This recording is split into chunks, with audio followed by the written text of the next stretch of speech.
how to turn on the always on display on your Garmin Forerunner 165. In this video, I'm going to show you how to go into the settings on your Forerunner 165 and turn on the always on display. So as you can see there, it is dim and I can see a little bit of detail, but if I hit the light button, it'll brighten up and I can see more detail.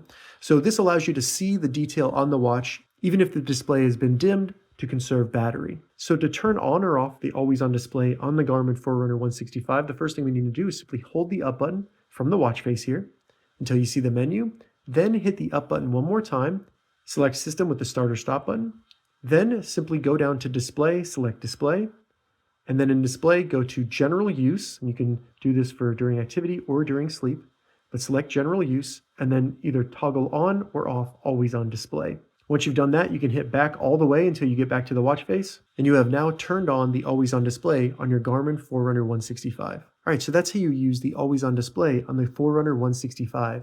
If you have any questions about this, leave a comment below. I'll get back to you as soon as I can. If you'd like to see more Garmin Forerunner 165 tips and tutorials, check the links in the description.